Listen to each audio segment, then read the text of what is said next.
ಪ್ರೀತಿಯ ವಿದ್ಯಾರ್ಥಿ ಮಿತ್ರರೇ, ಪುನರ್ವೇಜ್ ಸಂಸ್ಕಾರಕ್ಕೆ ಸ್ವಾಗತ ಸುಸ್ವಾಗತ. ದ್ವಿತೀಯ PUC ಅಂದರೆ ಸೆಕೆಂಡ್ PUCಯ ಮಿಡ್ ಟರ್ಮ್ ಎಕ್ಸಾಮ್ನಲ್ಲಿ ಕೇಳಲಾಗುವಂತಹ ಕನ್ನಡ ವಿಷಯಕ್ಕೆ ಸಂಬಂಧಪಟ್ಟ ಹಾಗೆ 1 ಅಂಕದ ಪ್ರಶ್ನೆಗಳನ್ನು ಯಾವ ಪ್ರಶ್ನೆಗಳು ಮಿಡ್ ಟರ್ಮ್ ಎಕ್ಸಾಮ್ಗೆ ಬರುತ್ತೆ ಅನ್ನೋದನ್ನು ಈ ಒಂದು ವಿಡಿಯೋ ಮುಖಾಂತರ ಕ್ವಶನ್ಸ್ ಮತ್ತು ಆನ್ಸರ್ ಸಮೇತ ತಿಳ್ಕೊಳ್ಳೋಣ.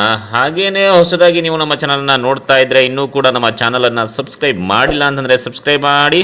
ನಮ್ಮ ಎಲ್ಲ ವಿಡಿಯೋಗಳನ್ನು ಮೊದಲಿಗರಾಗಿ ನೋಡಬೇಕು ಅಂತಂದರೆ ಪಕ್ಕದಲ್ಲೇ ಕಾಣುವಂಥ ಬೆಲ್ ಐಕಾನನ್ನು ಕ್ಲಿಕ್ ಮಾಡಿ, ಹಾಗೆ ಆಲ್ ಅನ್ನೋದನ್ನು ಒತ್ತಿ. ಬನ್ನಿ ಈಗ ಆ ಒಂದು ಮಿಡ್ ಟರ್ಮ್ ಎಕ್ಸಾಮ್ ಕ್ವಶನ್ಸ್ 1 ಅಂಕದ ಪ್ರಶ್ನೆಗಳು ಮತ್ತು ಆ ಉತ್ತರವನ್ನು ಈಗ ನೋಡೋಣ. ಮೊದಲನೆಯ ಪ್ರಶ್ನೆ, ಬಸಲಿಂಗನ ಹೆಂಡತಿಯ ಹೆಸರೇನು? ಇದಕ್ಕೆ ಉತ್ತರ, ಬಸಲಿಂಗನ ಹೆಂಡತಿಯ ಹೆಸರು ಸಿದ್ಲಿಂಗಿ.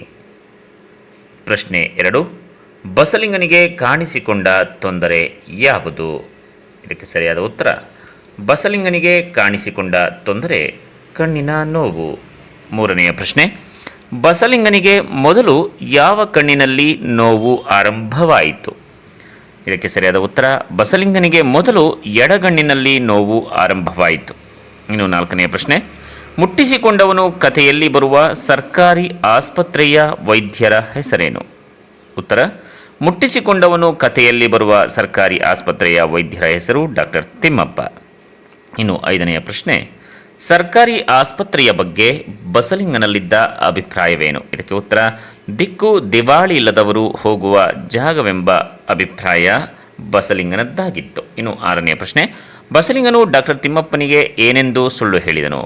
ಇದಕ್ಕೆ ಉತ್ತರ, ತಾನು ತಲೆಗೆ ನೀರನ್ನು ಸೋಂಕಿಸಿಯೇ ಇಲ್ಲವೆಂಬ ಸುಳ್ಳು ಹೇಳಿದನು. ಇನ್ನು 7ನೆಯ ಪ್ರಶ್ನೆ, ಬಸಲಿಂಗ ವೈದ್ಯರಿಗಾಗಿ ಅಲೆದಾಗ ಜೊತೆಗಿದ್ದ ರಾಜಕಾರಣಿ ಯಾರು? ಇದಕ್ಕೆ ಉತ್ತರ, ಬಸಲಿಂಗ ವೈದ್ಯರಿಗಾಗಿ ಅಲೆದಾಗ ಜೊತೆಗಿದ್ದ ರಾಜಕಾರಣಿ ರುದ್ರಪ್ಪ. ಇನ್ನು 8ನೆಯ ಪ್ರಶ್ನೆ, ಬಸಲಿಂಗನ ಕಾಯಿಲೆ ದೇಹದ ಮಟ್ಟದಿಂದ ಯಾವ ಸ್ತರವನ್ನು ತಲುಪತೊಡಗಿತ್ತು? ಇದಕ್ಕೆ ಉತ್ತರ, ಬಸಲಿಂಗನ ಕಾಯಿಲೆ ದೇಹದ ಮಟ್ಟದಿಂದ ಮಾನಸಿಕ ಸ್ತರವನ್ನು ತಲುಪತೊಡಗಿತ್ತು. ಇನ್ನು 9ನೆಯ ಪ್ರಶ್ನೆ, ಡಾಕ್ಟರ್ ತಿಮ್ಮಪ್ಪ ಬಸಲಿಂಗನಿಗೆ ಯಾವ ವೈದ್ಯರನ್ನು ಕಾಣಬೇಕೆಂದು ಸೂಚಿಸಿದರು? ಇದಕ್ಕೆ ಉತ್ತರ, ಡಾಕ್ಟರ್ ತಿಮ್ಮಪ್ಪ ಬಸಲಿಂಗನಿಗೆ ಡಾಕ್ಟರ್ ಚಂದ್ರಪ್ಪನವರನ್ನು ಕಾಣಬೇಕೆಂದು ಸೂಚಿಸಿದರು. ಇನ್ನು 10ನೆಯ ಪ್ರಶ್ನೆ, ಕೊನೆಗೆ ಬಸಲಿಂಗ ಯಾವುದರಿಂದ ಮುಕ್ತನಾಗಿದ್ದ? ಇದಕ್ಕೆ ಸರಿಯಾದ ಉತ್ತರ, ಕೊನೆಗೆ ಬಸಲಿಂಗ ಸುಳ್ಳುಗಳಿಂದ ಮುಕ್ತನಾಗಿದ್ದ. ಇನ್ನು 2ನೇ ಗದ್ಯ, ವಾಲ್ಪರೆ ಅಭಿವೃದ್ಧಿ ತಂದ ದುರಂತದಲ್ಲಿ ಯಾವ ಒಂದು ಪ್ರಶ್ನೆ ಬರ್ಬೋದು ಮಿಡ್ ಟರ್ಮ್ ಎಕ್ಸಾಮ್ಗೆ ನೋಡೋಣ. ಹಾಗೆ ನಿಮ್ಮಿಂದ ಒಂದು 50 ಲೈಕ್ ನಿರೀಕ್ಷಿಸಬಹುದಾ? ಹಾಗೆ ಲೈಕ್ ಮಾಡಿ ಅಂತ ಹೇಳ್ತಾ ಈಗ ಮುಂದಿನ ಪ್ರಶ್ನೆಯನ್ನು ನೋಡೋಣ. ಬ್ರಿಟಿಷರಲ್ಲಿ ಹಾಯ್ದು ಬಂದಿರುವ ಅನುಷಂಗಿಕ ಗುಣ ಯಾವುದು? ಹೊಸತನ್ನು ಶೋಧಿಸುವ, ಅನ್ವೇಷಿಸುವ ಪ್ರವೃತ್ತಿ ಬ್ರಿಟಿಷರಲ್ಲಿ ಅನುಷಂಗಿಕವಾಗಿ ಹಾಯ್ದು ಬಂದಿರುವ ಗುಣ. ಇನ್ನು ನೆಕ್ಸ್ಟ್ ಮುಂದಿನ ಪ್ರಶ್ನೆ, ವಾಲ್ಪರೈಗೆ ಬಂದ ಬ್ರಿಟಿಷ್ ಪ್ರಜೆ ಯಾರು? ಇದಕ್ಕೆ ಉತ್ತರ, ವಾಲ್ಪರೈಗೆ ಬಂದ ಬ್ರಿಟಿಷ್ ಪ್ರಜೆ ಕಾರ್ಬೆರ್ ಮಾರ್ಷ್. ಮುಂದಿನ ಪ್ರಶ್ನೆ, ಮಾರ್ಷ್ ವಾಲ್ಪರೈಗೆ ಬಂದದು ಯಾವಾಗ? ಮಾರ್ಷ್ ವಾಲ್ಪರೈಗೆ ಬಂದದು 1890ರಲ್ಲಿ. ಇನ್ನು ಮುಂದಿನ ಪ್ರಶ್ನೆ, ಮಾರ್ಷ್ನ ಜೊತೆಗಾರನ ಹೆಸರೇನು?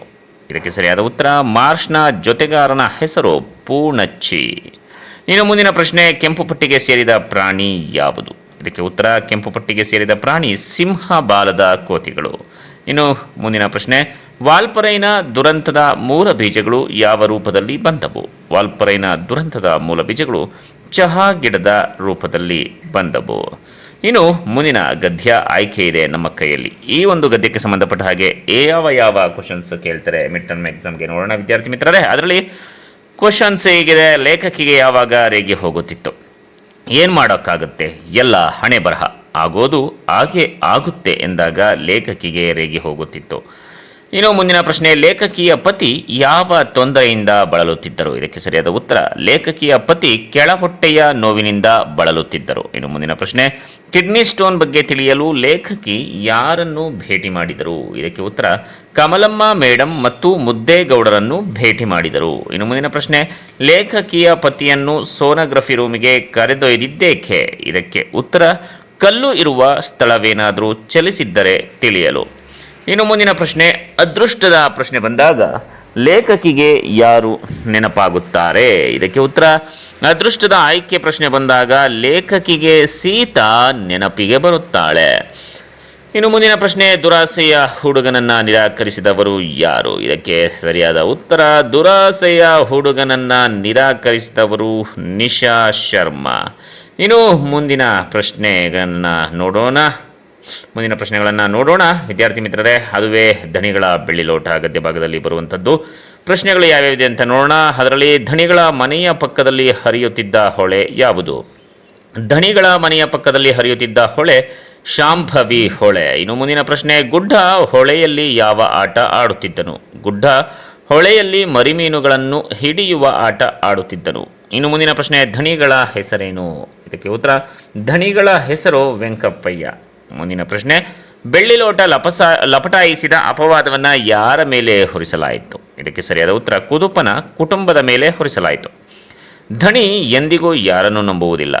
ಧಣಿ ಒಕ್ಕಲ ಮಕ್ಕಳನ್ನು ನಂಬುವುದಿಲ್ಲ. ಇನ್ನು ಮುಂದಿನ ಪ್ರಶ್ನೆ, ಧಣಿಗಳು ಹೊಳೆಯ ಹೂಳೆತ್ತಲು ಯಾರಿಗೆ ಸೂಚಿಸಿದರು? ಕುದುಪನ ಕುಟುಂಬಕ್ಕೆ ಸೂಚಿಸಿದ್ದರು.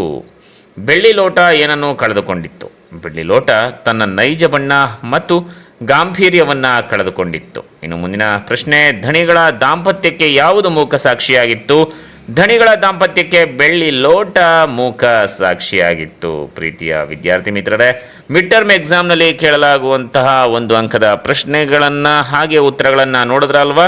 ಈ ಒಂದು ವಿಡಿಯೋ ನಿಮಗೆ ಇಷ್ಟ ಆಗಿದ್ರೆ ನಮ್ಮ ಚಾನಲನ್ನು ಸಬ್ಸ್ಕ್ರೈಬ್ ಮಾಡಿಲ್ಲ ಅಂದರೆ ಸಬ್ಸ್ಕ್ರೈಬ್ ಮಾಡಿ, ಹಾಗೇನೆ ಒಂದು ಲೈಕ್ ಮಾಡಿ, ಹಾಗೆ ಹೋಗಬೇಡಿ ಅಂತ ಹೇಳ್ತಾ ಈ ಒಂದು ವಿಡಿಯೋನ ಎಲ್ಲರಿಗೂ ಶೇರ್ ಮಾಡಿ.